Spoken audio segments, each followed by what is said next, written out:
오늘 우리에게 주시는 하나님 말씀은 마가복음 10장 45절 한 절 말씀입니다. 마가복음 10장 45절 말씀을 한 목소리로 함께 읽겠습니다. 인자가 온 것은 섬김을 받으려 함이 아니라 도리어 섬기려 하고 자기 목숨을 많은 사람의 대속물로 주려 함이니라. 아멘. 지금은 2000년 전 오셨던 아기 예수를 기억하고 감사하는 동시에 다시 오실 예수님을 소망하고 기다리는 대림절 기간입니다. 예수님께서 왜 오셨는지 깊이 묵상함으로 그 예수님을 나는 오늘 어떻게 믿고 따를지 확실히 결단하는 은혜가 있으시기를 소망합니다. 오늘 본문의 배경은 예수님께서 십자가와 부활을 세 번째로 예고하시고 예루살렘에 들어가시는 길, 그 도중에서 벌어진 일입니다. 이때 제자들 가운데 두 형제가 예수님께 메시아의 나라가 임하게 될 때 그때 자기들을 영광의 자리에 앉혀달라고 구했습니다. 예수님 좌편에 한 명, 우편에 한 명 우리를 앉혀주십시오. 그렇게 예수님께 구하자 그 얘기를 들은 제자들 사이에서 다툼이 일어났습니다. 너희가 어찌 그렇게 너희만 높아지려고 하느냐. 사실은 내가 더 예수님을 너희보다 먼저 알았다. 먼저 따랐다. 내가 예수님과 더 너희보다 가깝다. 이러면서 자기들끼리 다툼이 일어났습니다. 오늘 본문 말씀은 그때 예수님께서 그들에게 주신 말씀입니다. 인자라고 번역된 표현은 히브리어로 벤하담 이렇게 되어 있는데요. 벤이라는 말이 앞에 붙으면 누구누구의 아들이다 이런 뜻이고 아담이라는 말은 말 그대로 사람이라는 뜻입니다. 그래서 벤 아담 하면은 말 그대로 직역하면 사람의 아들, 인자, 우리말 성경에서 직역을 해서 그렇게 번역을 했습니다. 그럼 벤 아담과 아담은 어떻게 다르냐? 히브리 말에서 아담이라고 그냥 표현을 하게 되면 그 창세기에 나오는 맨 인류의 첫 조상 그 아담을 뜻하기도 하지만 보통 명사로는 사람 전체를 가리키는 말입니다. 그러니까 일반적으로 사람을 가리킬 때 아담이라고 부르고 그러면 한 사람 한 사람 개인을 지칭할 때는 뭐라고 부르느냐? 그때 벤이라는 말을 아들이라는 말을 앞에 붙여서 벤 아담 이렇게 표현을 합니다. 그러니까 사람은 사람인데 사람 전체가 아니라 그 사람 한 사람 한 사람 할 때 그 사람을 표현하기 위해서 벤 아담 이런 표현을 씁니다. 근데 이 표현이 신구약 중간 시대 때부터는 메시아를 은밀히 칭하는 표현으로 쓰이기 시작했습니다. 예수님은 자기가 메시아로 오신 목적을 설명해 주실 때 이 표현을 자기에게 쓰심으로써 자기가 이 메시아임을 나타내신 것입니다. 이 시기에는 이 신구약 중간기부터 해서 신약 시대까지 또 그 이후에도 계속 이 유대인들은 강대국의 식민지로 살고 있었지요. 그래서 강대국의 식민지로 살고 있었기 때문에 이방 왕들이 다스리던 시대였기 때문에 하나님께서 보내주신 기름 부음 받은 사람, 기름 부음 받은 왕, 메시아라고 누군가를 지칭하거나 나는 메시아를 기다립니다. 이렇게 말을 하면 그거는 식민지 그 군인들이나 경찰에게 크게 책망받을 일이 됐습니다. 그래서 그 표현을 메시아라는 표현을 직접 쓰지 않고 이렇게 외둘러서 나는 그 사람을 믿습니다. 나는 그 사람을 기다립니다. 벤 아담. 그렇게 은밀하게 돌려서 메시아를 지칭하는 표현으로 썼습니다. 예수님께서 그 표현을 자기에게 가리키시면서 인자가 온 목적은 다른 사람들로부터 섬김을 받을 만큼 높은 지위를 누리기 위해서가 아니다. 세상이 상상하는 너희가 상상하는 그런 왕으로 오는 게 아니다 라고 분명하게 선을 그으신 것입니다. 그러면 예수님은 왜 오셨느냐? 어떤 목적으로 오셨느냐? 다른 사람들을 섬기러 오셨는데 심지어 다른 사람들을 위해 자기 목숨까지 내주러 오셨다. 그렇게 설명을 하십니다. 그러니까 길에서 자기가 더 크다고 서로 다투던 제자들의 귀에는 폭탄 선언같이 들린 것이지요. 이 사람들은 메시아의 나라가 임하면 이제 예수님께서 오셨으니, 메시아께서 오셨으니 이분이 나라를 세우실 텐데 그 메시아의 나라가 세워질 때가 오면 내가 한 자리 크게 차지하겠다. 이런 생각을 가지고 있었는데 예수님은 폭탄 선언을 하십니다. 나는 섬김을 받으러 온 것이 아니라 하나님의 메시아인 나는 섬기러 왔다. 심지어 다른 사람들을 위해 내가 목숨까지 내어주려 왔다. 그 얘기는 무슨 뜻입니까? 나를 따르는 너희들도 다른 사람들을 섬기고 다른 사람들을 위해 너희의 가진 것, 심지어 목숨조차도 헌신하면서 섬겨야 한다. 이런 이 말씀을 하시니까 제자들은 굉장히 놀랄 만한 말씀인 것이죠. 여기 대속물이라고 번역된 단어는 구약 성경에서는 이 단어를 코페라는 히브리어로 표현이 되어 있는데 출애굽기에서는 속죄금이라고 번역이 됐고요. 시편에서는 속전이라고도 번역이 됐고요. 이사야서에서는 속량물이라고도 번역이 됐습니다.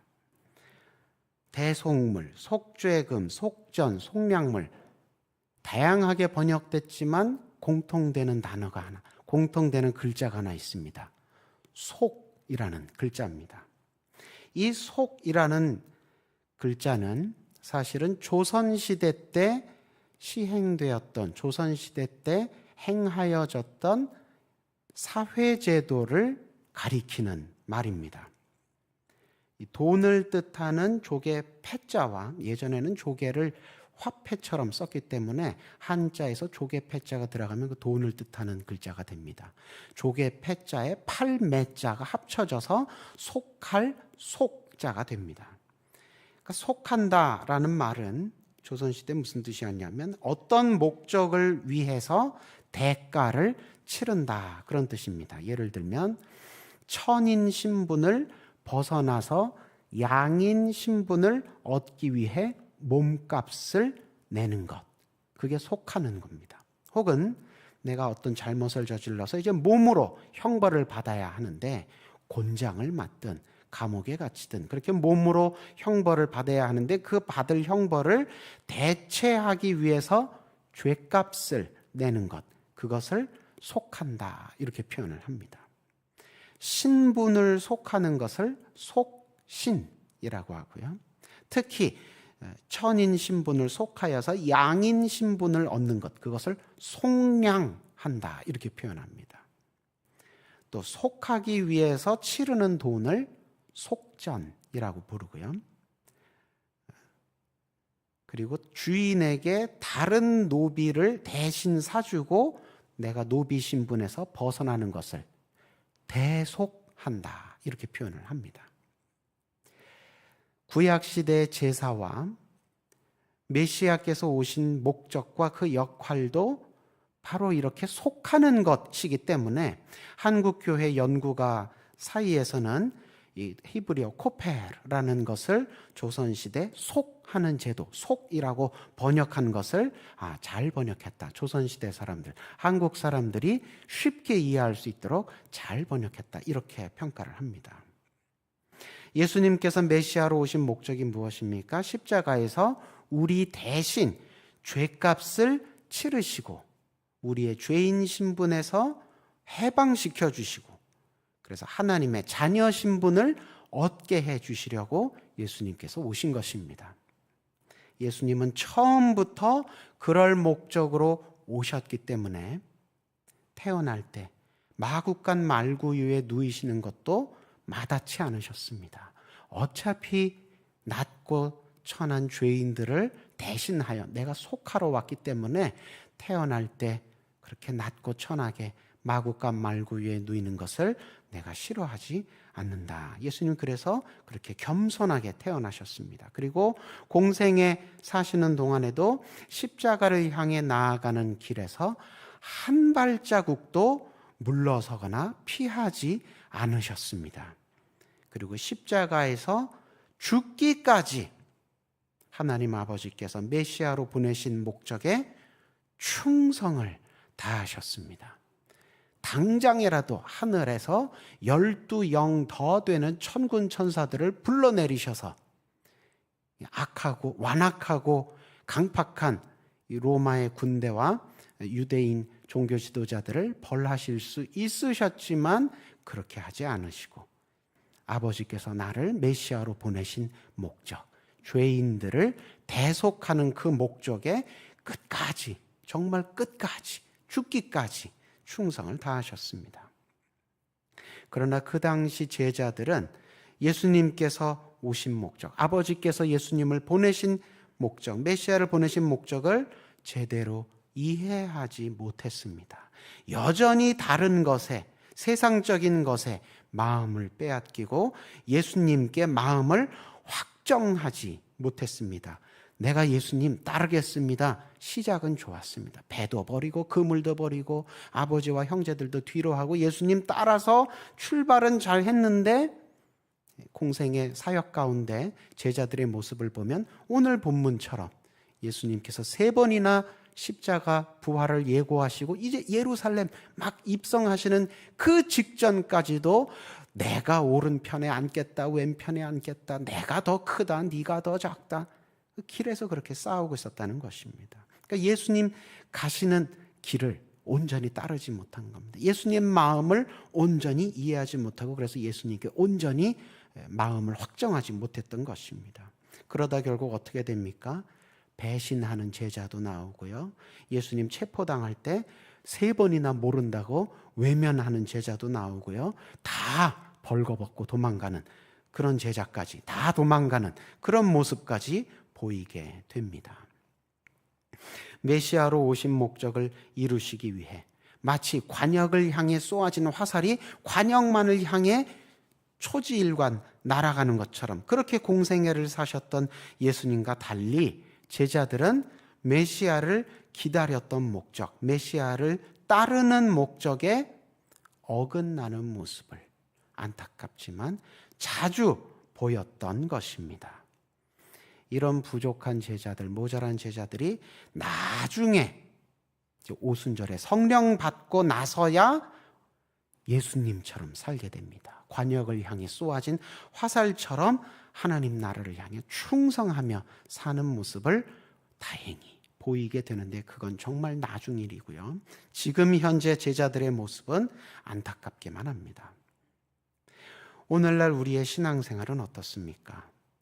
우리가 평소에 예수님을 믿는 목적은 무엇입니까? 예수님을, 메시아를 경배하는 목적, 메시아께 순종하는 목적, 메시아를 대림절에 기다리는 목적은 무엇입니까? 메시아께서 오신 목적과 정말 합치되고 있습니까? 우리 가운데 지금 제자들이 보여주고 있는 안타까운 모습과 겹치는 모습은 혹시 있지 않습니까? 예수님은 죄인을 대신하러 낮아지셨는데 우리는 예수님 힘입어 다른 사람들보다 높아지려고만 하고 있지는 않느냐는 말씀입니다. 예수님은 아버지의 사랑과 긍휼을 땅끝까지 베풀러 오셨는데 우리는 예수님을 통해 나만 복과 은혜를 받으려고 하나님 앞에 기도하고 부르짖고 떼쓰고 있지는 않냐는 말씀입니다. 예수님은 자기를 희생해서 길 잃은 양들을 찾으러 오셨는데 우리는 예수님 이름으로 다른 사람을 속이고 상처 주고 희생시키면서도 그건 다 예수님을 위해서라고 어쩔 수 없었다고 그렇게 예수님 앞에서 변명하고 있지는 않느냐는 말씀입니다.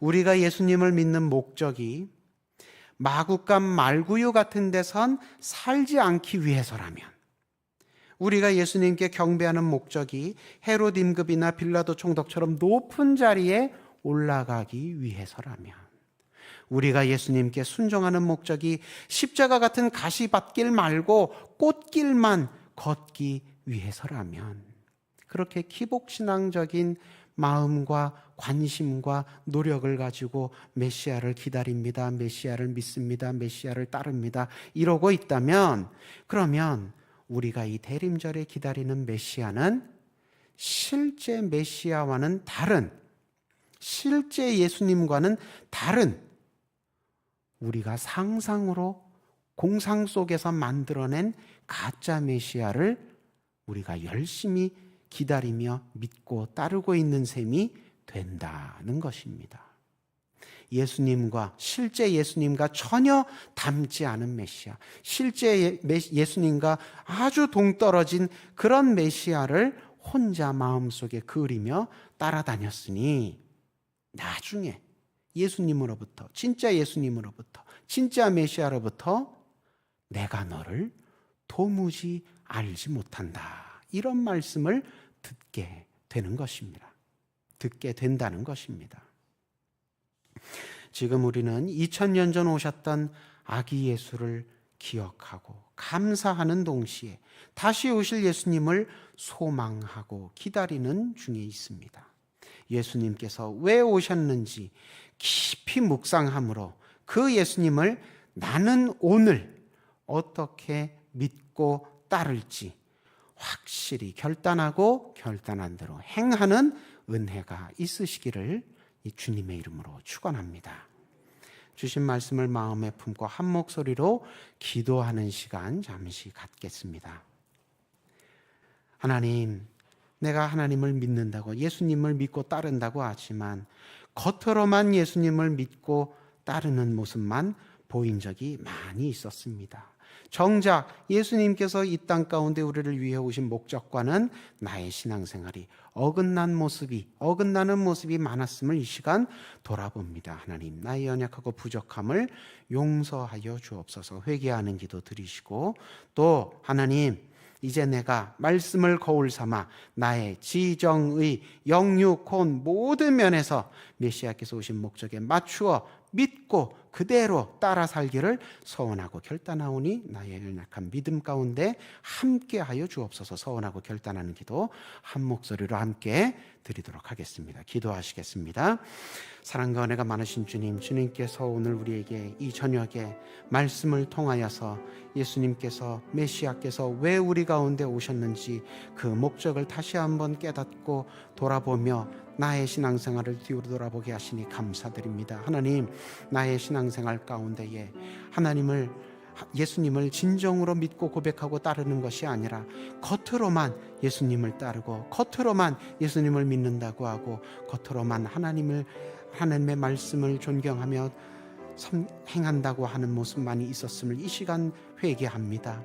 예수님께서 정작 이 땅 가운데 나를 위하여, 나를 대속하기 위하여 오신 그 귀한 목적과는 어긋나게 나는 예수님으로 인하여 높아지려 하였고, 나는 예수님으로 인하여 내가 받을 복에 관심이 더 많이 있었고, 예수님 가셨던 십자가의 길에는 내가 관심이 없고 내가 그 길 걸어가는 것을, 그 길로 부르시는 주님의 음성을 애써 외면하고 모른 척하였음을 이 시간 돌아보며 회개합니다. 하나님, 나의 믿음 가운데 정결한 마음을 허락하여 주옵소서.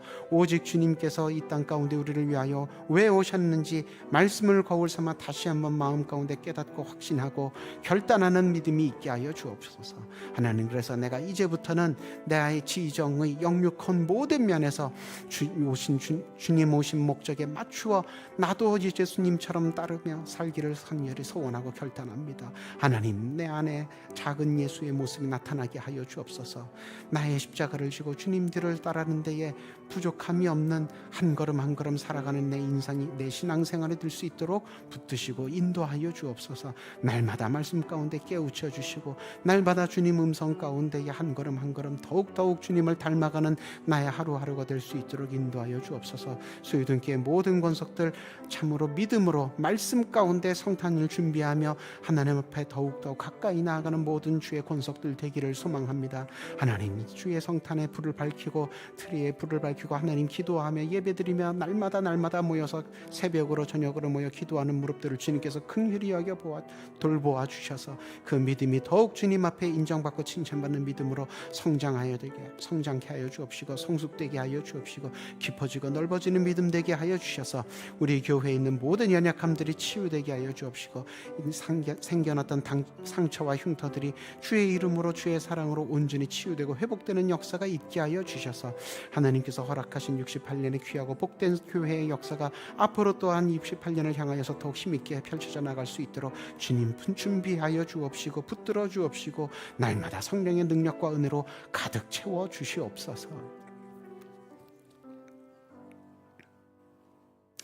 나의 타락과 멸망을 불쌍히 여기셔서 나의 죄인 신분은 가져가시고 내게는 하나님 자녀 신분을 덧입혀 주신 주님, 말씀을 통해 주님은 처음부터 나를 위해 내려오셨고 끝까지 내가 받을 심판을 대신 받으셔서 마침내 나를 생명과 구원에 이르게 해주셨음을 다시 한번 깨닫고 확신케 하시니 감사합니다.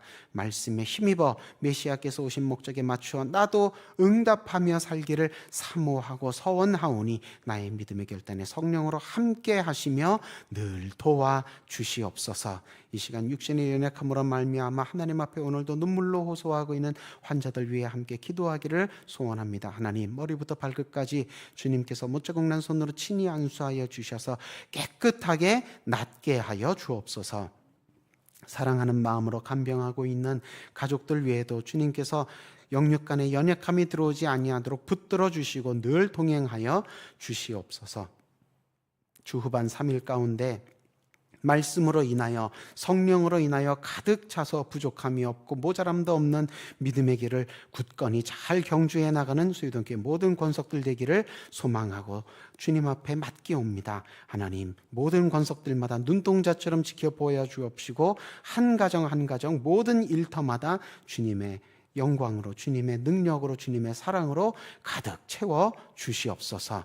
귀하고 복된 대림절 셋째 주일 향하여 한 영혼도 낙오되지 아니하고 모두 준비 잘하여 나아가 하나님 앞에 기쁨과 감사와 감격이 넘치는 예배의 날 주일 다시 맞이하게 하여 주옵소서. 예수님 이름으로 기도드립니다. 아멘.